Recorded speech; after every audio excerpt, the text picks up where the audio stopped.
Bismillahirrahmanirrahim. Assalamualaikum warahmatullahi wabarakatuh. Alhamdulillahirabbil alamin. Assalatu wassalamu ala asyrafil anbiya'i wal mursalin wa ala alihi wa ashabihi ajma'in. Wala hawla wala quwata illa billahil aliyil azim. Allahumma la sahla illa ma ja'altahu sahla wa anta taj'alu hazana idza syi'ta sahla. Rabbi shrah li sadri wa yassir amri wahlul 'uqdatam min lisani yafqahu qawli, amma ba'du. Kepada yang terhormat Tuan Nazir Masjid Asy-Syakirin yang saya hormati dan saya kasihi, kepada segenap asatizah, para alim ulama, para a'immah di masjid yang mulia ini, wabil khusus kepada segenap hadirin wal hadirat hafizakumullah. Pertama kalinya kita manjatkan puji dan syukur kepada Allah SWT kerana telah memberikan kita semua kesihatan untuk menghadiri jamaah solat subuh bersama-sama. Selawat dan salam tidak dilupakan kepada junjungan besar Nabi Muhammad SAW, yang mana dengan syafaat beliaulah kita semua berharap kelak. Hadirin wal hadirat hafizakumullah, InsyaAllah kita akan meneruskan pengajian kita pada muka surat 11, iaitu dan kata Mu'tazilah. Bismillahirrahmanirrahim. Mu'allifur rahimahullah wa nafa'ana bihi wa bi'ulumihi amin. Dan kata Mu'tazilah. Jadi Mu'tazilah tu siapa? Kena kenal dululah siapa Mu'tazilah. Jadi pembahasan ni pembahasan tentang pembahagian iman, definisi iman, iaitu perbezaan syarat iman, kamalul iman, syarat iman dan kesempurnaan iman, yang mana mazhab Ahlussunnah wal Jamaah yang terdiri daripada dua mazhab terbesar, dan dia adalah majoriti, sawadul a'zam, majoriti di dunia ini. Ini adalah fakta, bukan saya cakap, tapi dah memang ada dalam ihsaiyat, iaitu mereka bermazhab dengan mazhab Asy'ariyah dan Maturidiyah. Asy'ariyah dinisbahkan kepada Abul Hasan Al-Asy'ari, Maturidiyah dinisbahkan kepada Abu Mansur Al-Maturidi. Sedangkan lawan mereka pada waktu itu adalah mazhab ataupun terkenal dengan nama Mu'tazilah. Of course, kalau orang Mu'tazilah zaman tu dia tak panggil lah diri dia Mu'tazilah. Dia panggil diri mereka dengan Ahlul Adli wat Tauhid. Dia orang panggil Ahlul Adli wat Tauhid. Kenapa Ahlu Tauhid? Kerana kononnya mereka lah yang memperjuang benar-benar mengesakan Allah SWT dari segala persamaan dan lain-lain. Dan mereka dipanggil Ahlul Adli kerana kononnya mereka lah yang memberi sifat adil kepada Allah SWT. Sedangkan Asy'ariyah dan Maturidiyah tidak memberi keadilan tersebut. Jadi di manakah ketidakadilan yang mereka tuduhkan kepada Ahlussunnah wal Jamaah? Kerana zaman Mu'tazilah ini ulama salafus soleh, berarti abad kedua Hijriah waktu itu, Hasan Al-Basri ada murid nama dia Wasil bin Atha. Wasil bin Atha ni lah yang buat mazhab Mu'tazilah ni. Jadi dia tak terima banyak isu dalam hal akidah. Salah satu dia tak boleh terima macam mana boleh Allah Subhanahu Wa Taala yang Maha Adil ini menciptakan kekufuran kepada makhluk, lepas tu ambil makhluk ini letak dekat dalam api neraka. Bagi dia tak adil. Itu golongan, sebab tu nama dia Ahlul Adli wat Tauhid. Jadi itu salah satu isu dia. Walhal dalam akidah sejak zaman Rasulullah SAW, dalil masalah qada dan qadar tu dah jelas. Rasul dah ajar dah dalam rukun iman. Segala perkara yang baik dan buruk kan datang daripada Allah SWT. Samalah isu kita hari ni dengan virus ni, COVID-19 ni. Ada orang masih tak faham konsep tauhid, konsep akidah, qada dan qadar. Jadi kita percaya dalam akidah kita baik dan buruk semua datang daripada Allah SWT. Golongan Mu'tazilah dia kata tak boleh.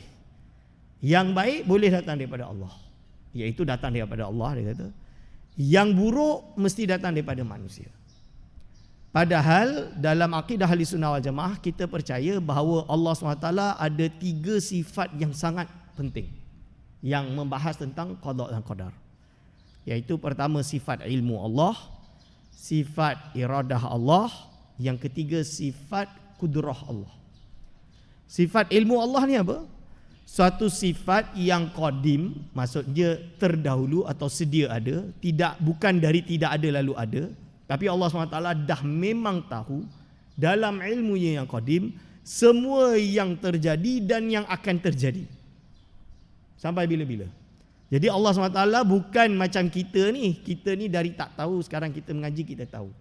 Allah tak, Allah dah maha tahu.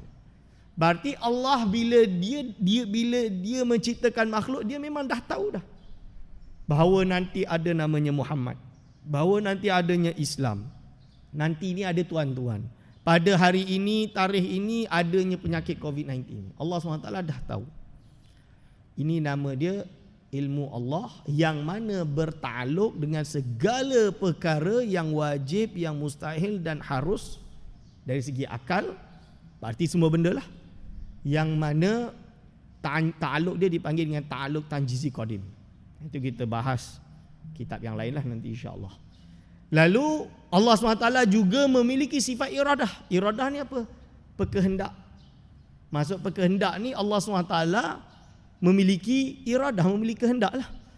Jadi dia berkehendak bahawa nanti dilahirnya atau diciptanya tuan-tuan puan-puan ni semua akan datang mengaji pagi ini. Dan juga Allah SWT berkehendak bahawa nanti akan ada virus tersebut. Ini nama dia ta'aluk tanjizi qadim bagi sifat iradah, yang juga bukan dari tak nak lalu nak. Macam kita tak nak tiba-tiba berubah, betul? Allah SWT dah memang kehendak sejak azali. Dan nanti boleh tak Allah SWT berkehendak sesuatu yang tidak terjadi? Secara soluhi qadim boleh. Maksudnya mungkin sahaja, tapi benda tu tak terjadilah. Cuma kita tahu tak apa subhanallah ta'ala kehendak sebenarnya? Ini kita tak tahu. Kenapa kita tak tahu? Kita bukannya tengok Lauh Mahfuz. Kita tak dikhabarkan oleh Allah SWT. Oh, Allah SWT nak saya mengaji, bukti saya mengaji. Bila dah terjadi, kita tahulah bahawa ini ya kehendak Allah. Dah terjadi ni, inilah kehendak Allah. Dan sifat yang ketiga, sifat kudrah. Kudrah ni apa? Berkuasa. Jadi Allah SWT berkuasa untuk melakukan segala perkara yang harus. Segala perkara yang harus apa?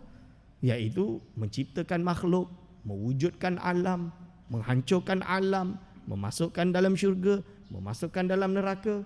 Ini semua harus bagi Allah SWT. Kudrah. Jadi ta'aluk sifat kudrah ini berhubungan dengan ta'aluk tanjizi hadis. Ta'aluk tanjizi hadis itu apa tuan-tuan? Iaitu ilmu Allah SWT dah tahu secara qadim bahawa dia akan turunkan wabak ni. Iradah Allah SWT, kehendak Allah SWT menghendaki wabak ini tersebar di seluruh dunia. Dan ternyata hari ini terjadi, iaitu wabak itu tersebar. Ini nama dia akidah ahli sunnah jemaah. Ustaz, kalau macam tu tak payahlah kita biarlah kita kena, Allah SWT dah takdirkan. Ini kesalahan orang yang tidak faham ta'aluk tanjizi qadim sifat iradah Allah dengan ta'aluk soluhi qadim bagi sifat iradah Allah SWT. Memang Allah SWT berkehendak. Bila benda itu terjadi, ini adalah iradah Allah SWT. Ini adalah ketentuan Allah SWT. Yang dimasukkan dengan ketentuan, ada orang tak faham terjemah ketentuan. Ketentuan itu terjemahan dari bahasa Arab yatakhassasu atau yukhassisu. Sifat iradah ini adalah sifat yang dengannya Allah SWT yukhassis. Yukhassis itu Allah SWT menentukan, mentaksis. Menentukan kita tinggi, kita bukan pendek. Menentukan kita berada di sini, bukan di sana. Menentukan kita iman, bukan orang yang kufur. Menentukan kita selamat, bukan orang yang tak selamat dengan wabak. Contoh dia. Ini adalah taksis sifat iradah. Berarti kerana perkara itu belum terjadi, tuan-tuan ni semua insya-Allah belum terkena virus tersebut. Kita tak tahu kita akan kena atau tidak. Kerana kita tak tahu, maka kita berharap, betul tak? Berharap ini kasbun lah. Kita berusaha dalam diri kita. Ini yang bezanya antara golongan ahli sunnah wal jamaah dengan Jabariyah. Kerana Jabariyah dia tak ada kasab. Kita ada kasab yang Allah bagi kepada kita, dan ini anugerah daripada Allah. Yang mana keluar dari kita, tapi ia adalah adalah ciptaan Allah. Yang mana dalam kasab kita, kita berusaha untuk tidak terkena virus ini. Maka kita pun mengambil semua measures, semua usaha agar supaya kita selamat. Al-wiqayah, iaitu menjaga diri, ini lebih diutamakan daripada ilaj. Ilaj dia diubati. Daripada dah kena masuk hospital, lagi susah betul. Dengan anaknya, dengan isterinya, apa lagi kat rumah, semua boleh kena. Oleh sebab itu kita ambil extra measures. Kita menjaga diri kita dengan tidak bersalaman, dengan menggunakan cuci semua ni, dengan tutup mask bagi yang batuk dan lain-lain, dan yang dah ada simptom cepat-cepat pergi, yang diriwayatkan ada kontak dengan orang yang terkena dengan virus untuk pergi ke klinik. Kerana apa? Kita tak tahu. Dan kita tak tahu kalau kita bawa, kita akan membahayakan orang lain atau tidak. Kita tak tahu. Kerana kita tak tahu sifat irada Allah tu, yang ta'aluk tanjizi qadim Allah tu kita tak tahu. Maka kita kena jaga diri. Inilah kasab kita. Tapi ada orang tak faham. Dia kata Allah dah tentukan, dia je lah. Ingat hadis Rasulullah SAW, ketika satu bandar terjadi ta'un. Jadi ada satu kabilah ni, Bani Israel, dia terkena ta'un. Ta'un ni typhoid lah kalau bahasa Inggeris dia, macam tu lah lebih kurang. Jadi maksud dia punya air liur dengan makanan dan apa yang ini akan terkesan. Siapa yang terkena dia boleh sakit jugalah. Jadi apa yang terjadi? Rasul kata yang ada dalam bandar tak boleh keluar. Yang ada luar bandar tu jangan masuk. Biar dia macam tu. Sampai dia orang betul-betul baik baru boleh. Kalau Allah takdirkan dia semua tak selamat, nak buat macam mana? Itu takdir Allah SWT. Kalau Allah takdirkan. So kita tak tahu apa takdir Allah, janganlah kita masukkan diri dalam tu. Ini adalah sabda Rasulullah SAW. Begitu juga Sayyidina Umar bin Khattab, kisah dia sangat jelas. Di mana waktu itu Sayyidina Umar bin Khattab pergi berjalan menuju ke Syam untuk audit lah kira. Bahasa Inggeris dia audit, nak audit gubernur ni. So bila dia nak menuju ke Syam, tiba-tiba dapat khabar bahawa ada satu jenis wabak yang ada di Syam. Jadi terus Sayyidina Umar kata, kita batalkan perjalanan kita balik ke Madinah. Ada sahabat tanya, ya Umar, engkau lari daripada takdir ke ni? Allah kan dah takdir ada wabak. Kenapa kau lari daripada takdir? Umar kata apa? Aku lari daripada satu takdir kepada takdir yang lain. Ini kalam Sayyidina Umar ni, kalau orang yang faham ni lah dia. Sebab kita tak tahu. Sebab itulah kita usaha. Allah bagi kita kasab. Ini jelas. Dan Ustaz, bukan kita disuruh bertawakal saja Ustaz. Ini kisah dalam hadis. Hadis yang sahih juga. Mengkisahkan bahawa ada seorang badui. Dia ada unta. Unta dia tak ikat. Lepas tu hilang. Terpekik melolong minta Rasulullah SAW. Ya Rasulullah, aku punya unta lari. Macam mana boleh lari? Kau tambat kat mana? Dia kata, aku biarkan kat sini. Kau tak tambat, aku tak ikat. Tak. Kenapa kau tak ikat? Aku tawakal kepada Allah SWT. Dia Rasulullah SAW jawab, kau ikat lepas tu kau tawakal. Ikat dulu baru tawakal. Tie your camel first, then tawakal to Allah SWT. So inilah maksud dia, bahagian daripada akidah ahli sunnah wal jamaah. Kalau Mu'tazilah dia macam Qadariyah. Qadariyah ni free will. Kalau Qadariyah tu dah teruk sangatlah. Kenapa? Kerana bagi dia Allah SWT tak menentukan sama sekali segala sesuatu. Semua ni adalah perbuatan manusia, pilihan manusia semuanya. Ini adalah sesat lagi menyesatkan lah. Dan Mu'tazilah dia separuh daripada Qadariyah, juga sesat juga. Kerana bagi dia, orang tersebut iman dan kufur ini adalah ketentuan manusia, bukan ketentuan Allah. Ini Mu'tazilah. Kalau iman berarti ini daripada Allah SWT. Kalau kufur berarti ini dari orang tu sendiri. Ini pelik, macam mana boleh datang macam tu? Sebab dia nak panggil adil, nak panggil diri dia adil. Dia kata tak adil Allah masukkan hamba-Nya ke dalam api neraka. Tak adil. Kerana Allah dah cipta dia, Allah perintahkan dia untuk taat, tapi dia pergi masukkan hamba dalam api neraka. Walhal kita dah jawab dah isu ni. Ibarat dia kertas, kalau ada artis melukis dan bagi dia lukisan tu buruk, dia nak buang lah. Adil ke tak adil? Kenapa tak adil? Tu hak dia, kertas dia. Kita ni makhluk Allah. Allah dah cipta kita macam ni. Kalau Allah pilih kita masuk api neraka, maka adil lah bagi Allah untuk masukkan api neraka. Hanya sahaja kita kan tak tahu kita masuk syurga ke neraka. Sebab kita belum tahu lagi. Nah, maka itulah kita berusaha sedaya mungkin agar supaya kita selamat daripada segala azab, sama ada di dunia ataupun di akhirat, daripada wabak dan lain-lain. Begitu juga dalam hal ibadah, supaya kita selamatkan dari api neraka dan masuk ke dalam syurga. Ini dia. Jangan pula lepas ni, tak apa Ustaz, tak apa, kita terjun je pergi. Janganlah. Tu cek naas, tiket murah, jom pergi jalan-jalan. Itu tak boleh lah. So kena jaga diri.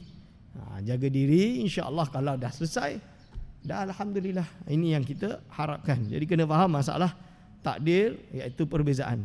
Dan kata Mu'tazilah, sambung pelajaran. Mu'tazilah berpendapat hakikat iman itu tersusun daripada 3 perkara. Bagi mereka, pertama ikrar dengan lisan, kedua tasdik dengan hati, yang ketiga amal soleh dengan anggota badan. Jadi ikrar dengan lidah, tasdik dengan hati, amal soleh dengan anggota badan. Kata mereka, dia jelaskan lebih lagi, lebih dalam. Barang siapa baginya ada ikrar, siapa yang bersyahadah dengan lidah dia, dan tasdik ada isi dalam hati dia, dan ia tiada mengerjakan amal soleh, tapi dia tak melakukan amal soleh, tak solat, tak apa, maka orang itu tiada mukmin kerana ketiadaan amal soleh, dan ia tiada jadi kafir kerana baginya ada ikrar dan tasdik. Berarti dia apa? Berarti dia dianggap sebagai orang yang tengah-tengah. Al-manzilah baina manzilatain. Jadi kalau golongan Khawarij, ada ikrar dengan lisan, ada tasdik dengan hati, tapi buat dosa, tak solat, misalnya dia dosa besar kan, kufur. Betul lah. Itu golongan Khawarij. Golongan Mu'tazilah, tiada mengerjakan amal soleh, maka orang itu tiada mukmin kerana tak ada amal soleh, dan ia tiada jadi kafir kerana baginya ada ikrar dan tasdik. Berarti al-manzilah baina manzilatain. Tengah-tengah. Syurga tak, neraka tak. So macam mana Ustaz? Tengah-tengah lah. Kalau bahasa Indonesia, hantu lah. Apa? Roh gentayangan. Hantu bahasa dia. Gentayangan, dia tak ke sini, tak ke situ. Ini tak betul. Kita jelas dalam Islam, akidah Ahlussunnah wal Jamaah, kita dah bayankan. Tasdik membenarkan dalam hati, dah iman menurut majoriti ulama. Kena tasdik dan juga ikrar menurut sebahagian daripada ulama Ahlussunnah wal Jamaah, yang nanti dia akan syarahkan juga, iaitu antara Maturidi dengan Asy'ariyah. Lalu status dia macam mana? Kalau dia buat dosa, dia diseksa lah dulu. Lepas habis diseksa, dikeluarkan dan dimasukkan dalam syurga, kalau Allah SWT menghendaki. Kalau Allah SWT dengan rahmatnya mengampun segala dosanya, alhamdulillah. Ini maksud dia. Tapi orang kafir macam mana? Wal aqibatu lil muttaqin. Mereka akan sentiasa berada dalam api neraka. Tak boleh dapat nak buat apa dah. Macam mana sebaik apa pun amal soleh dia. Ustaz, dia sedekah untuk negara Islam Ustaz. Emas segunung Ustaz. Macam tu. Emas segunung. Tak payahkan emas segunung. Emas satu dunia pun kalau dia tidak ada iman dalam hati dia, dia buat amal soleh macam mana pun, dia tetap akan kekal di dalam api neraka. Ini jelas kan? Demikianlah i'tiqad Mu'tazilah diisbatkan oleh mereka itu wasithah, iaitu perantaraan antara iman dan kufur. Ini pendapat Mu'tazilah, yang mana dia adalah tengah-tengah, duduk tengah-tengah antara iman dan kufur. Jadi kalau akhirat nanti tengah-tengah, tak masuk syurga, tak masuk neraka. Maka kaul ini batil, janganlah dipeganginya. Kaul ini batil. Jadi hadirin wa hadirat hafizakumullah, InsyaAllah kita dah kuat dah. Kefahaman akidah kita dalam hal ini kena kuat, kena mantap. Lalu dia sebut soalan. Soal. Jika ada pihak yang mengatakan bahawa iman pada mazhab jumhur fuqaha, muhaddithin dan mutakalimin ialah perhimpunan yang 3 perkara yang tersebut itu. Kalau ada orang kata kat kita, Ustaz, jumhurul fuqaha, muhaddithin dan mutakalimin kena ada 3 tersebut. Pertama, ikrar dengan lidah, iaitu pertama ikrar dengan lidah. Kedua, tasdik dengan hati. Yang kedua, tasdik dengan hati. Yang ketiga, amal soleh dengan anggota. Maka apakah perbezaan antara mazhab mereka itu dengan mazhab Mu'tazilah? Jawab dia, bahwasanya amal soleh pada mazhab itu bukan daripada iman. Ia hanya menjadi syarat bagi kesempurnaan iman. Berarti orang yang menisbahkan pada fuqaha, muhaddisin, mutakalimin itu salah faham. Kerana yang benar bila dia cakap amal soleh itu bukan syarat iman.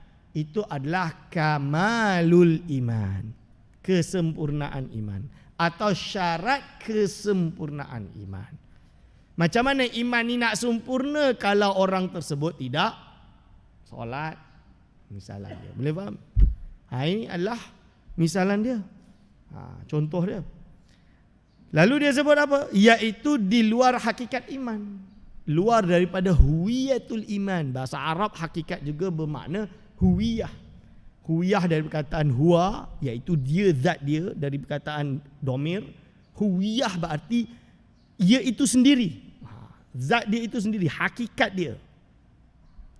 Lalu dia sebut apa? Manakala amal soleh pada mazhab Mu'tazilah daripada rukun iman, iaitu termasuk di dalam hakikat iman. Perbezaannya, kalau menurut Mu'tazilah solat, ibadah tersebut itu adalah hakikatul iman.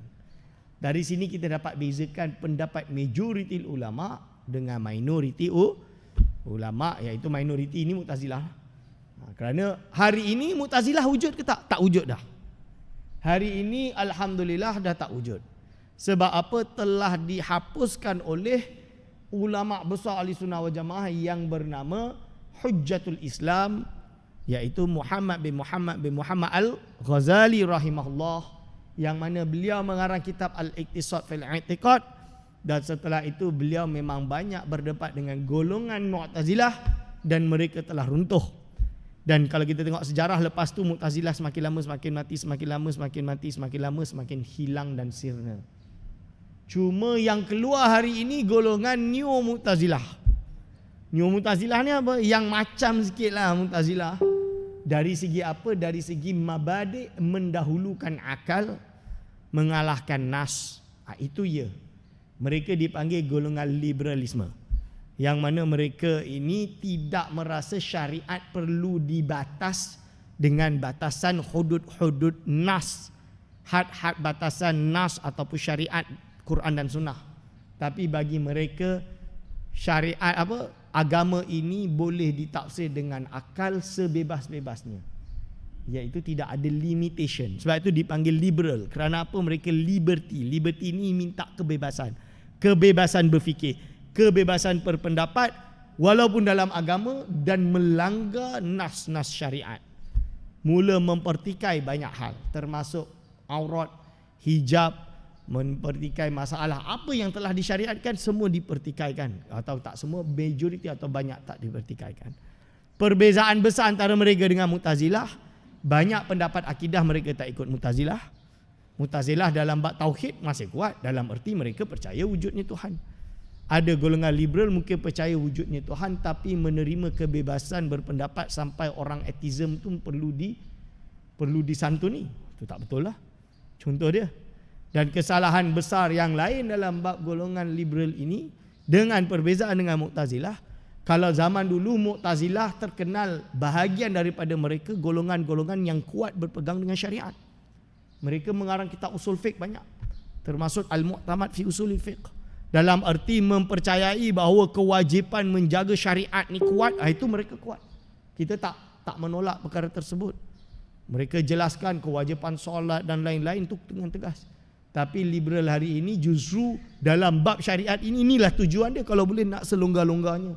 Yang mana solat 5 waktu kadang dah tak wajib, aurat dah tak wajib tutup, perhubungan laki perempuan dan tak perlu dibatasi, dan lain-lain. Zina pun nak dihalalkan. Na'udzubillah min zalik. Okey. Lalu soal, jika ada orang bertanya apa erti Islam pada lughah, iaitu secara bahasa, dan pada syarak, maka jawab bahawasanya erti Islam pada lughah ialah khudu'. Khudu' tu apa? Merendahkan diri. Merendahkan diri pada Allah lah dalam konteks ini. Nanti dia akan syarahkan. Dan inqiyadun, iaitu mengikuti, patuh, ikut. Ini adalah Islam secara lughah. Adapun Islam pada syarak ialah imtisalul ma'murat wa ijtinabul manhiyat. Imtisalu adalah dari perkataan mislun, contoh. Imtisal berarti menjadi contoh. Maksud menjadi contoh itu apa? Patuhlah. Allah SWT perintahkan kita solat, kita patuh. Itu maksud dia. Secara bahasa nak fahamkan imtisalu, berarti patuh makmurat, segala yang diperintahkan kepada kita. Kita patuh. Allah suruh kita solat, kita solat. Allah suruh bezakan laki dan perempuan, bezakan. Allah dah kata laki ni laki bukan perempuan. Jangan pula kita nak pergi tukar Argentina. Na'udzubillah. Oh, Allah created me like this. Tak betul. Kalau memang lelaki, maka dia kena usaha untuk jadi laki. Ini kena tegas. Tak boleh main. Golongan-golongan yang merasa dia, Allah dah cerita dia berbeza walaupun kelamin dia beza, sifat dia beza, bukan melayan nafsu.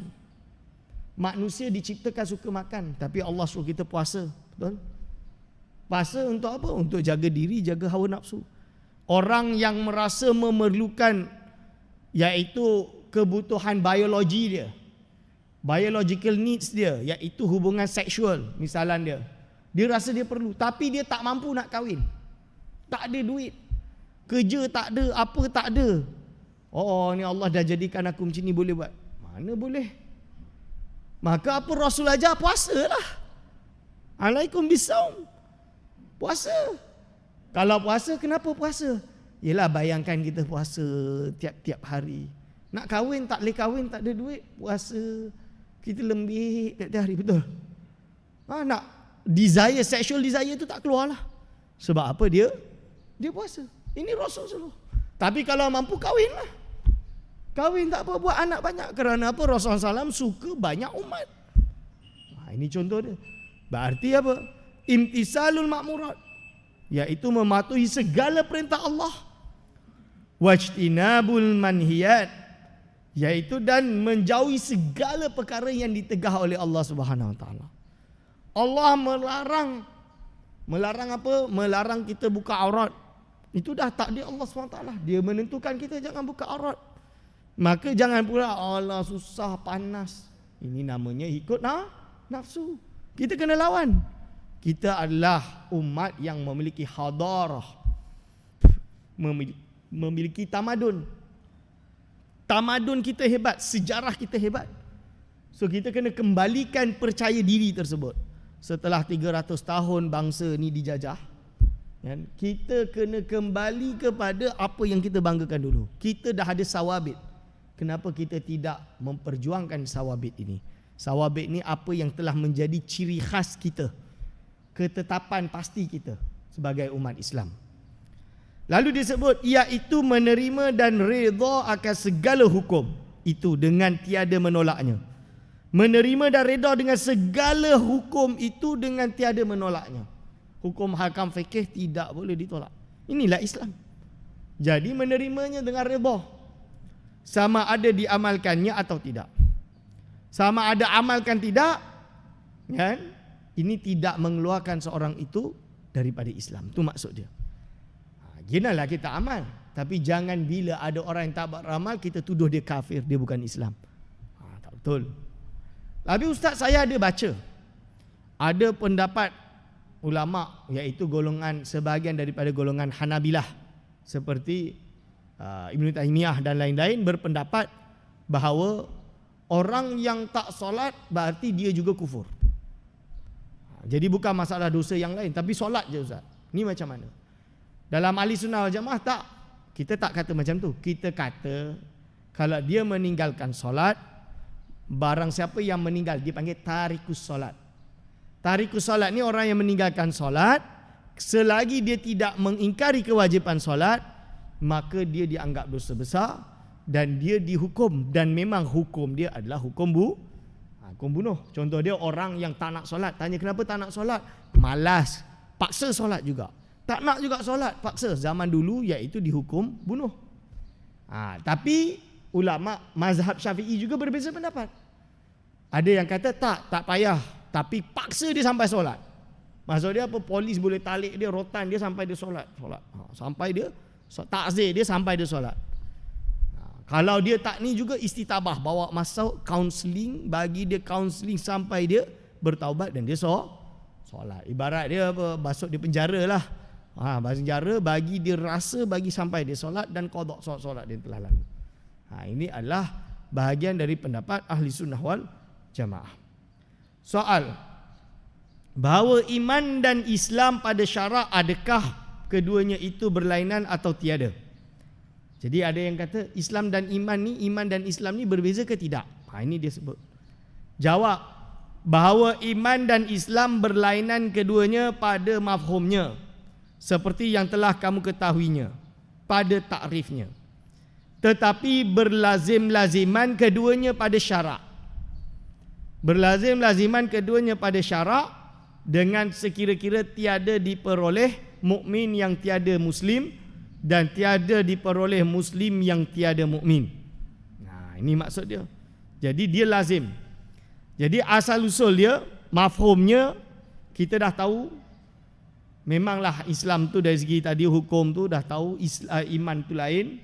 Akan tetapi berlazim-laziman wujudnya pada syarak. Jadi secara syariat dua ni tidak boleh dipisahkan.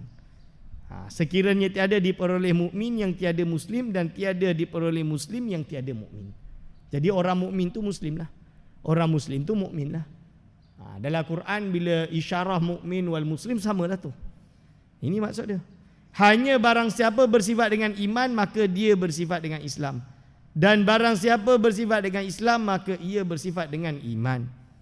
Tiada tanggal iman pada syarak daripada Islam, dan tiada tanggal Islam pada syarak daripada iman.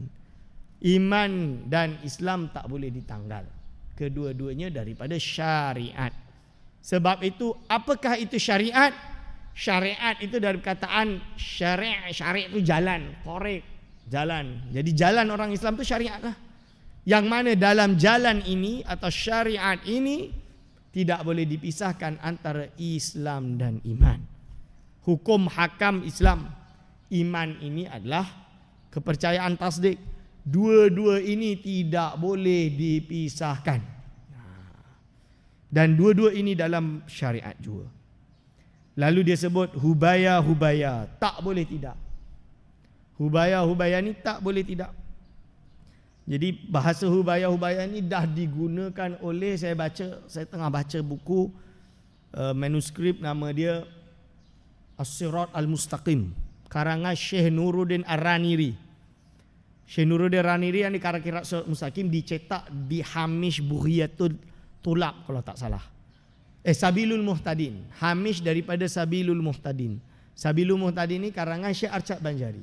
Hamish dia tu nama dia Sirat Mustaqim, kitab fiqh. Dia dah guna dah perkataan hubaya. Cuma kita ni zaman hari ni tak pernah guna lah perkataan tu. Itu bahasa lama. Dia dah guna dah. Jadi tak boleh tidak. Hai sekalian mereka yang beriman, wajib atasmu memeliharakan imanmu daripada segala perkara yang membinasakannya. Kita kena jaga iman kita dari perkara yang akan merusakkan iman, membinasakan iman. Kerana barang siapa binasa imannya, siapa yang binasa iman dia, ia menjadi kafir dan binasa sekalian amal yang telah dikerjakannya. Jadi amal dia pun akan hilang. Kan orang murtad, bahayanya murtad tuan-tuan dan puan-puan. Dia jadi kufur, satu, berarti iman dia gugur. Yang kedua, segala amal dia yang pernah dia buat semua hilang, lebur. Na'udzubillah min zalik. Ini adalah yang telah dikhabarkan oleh Allah SWT. Membinasakan segala amalnya. Binasa sekalian amal yang telah dia kerjakan, dan jadilah ia isi neraka. Berarti kalau dia kafir, wal aqibatu lil muttaqin, yang boleh mendapatkan syurga hanya orang yang bertakwa. Maka orang-orang yang kufur akan berada dalam api neraka, kekal di dalamnya selama-lamanya. Dia akan kekal dalam api neraka dengan selama-lama. Maksud dia tidak akan keluar, kekal dalam api neraka. Na'udzubillahi min dzalika. Kita berlindung dengan Allah SWT daripada yang demikian itu. Inilah hadirin wal hadirat hafizakumullah. Kita dah habis membahas tentang huwiyatul iman atau haqiqatul iman. Maka insya-Allah pada pertemuan minggu depan kita akan masuk dalam fasal kedua fi ma yufsidul imanah, pada perkara yang akan atau yang dapat membinasakan iman. Salah silap dari saya mohon maaf. Aku qauli hadza astaghfirullah li wa lakum. Wassalamualaikum warahmatullahi wabarakatuh.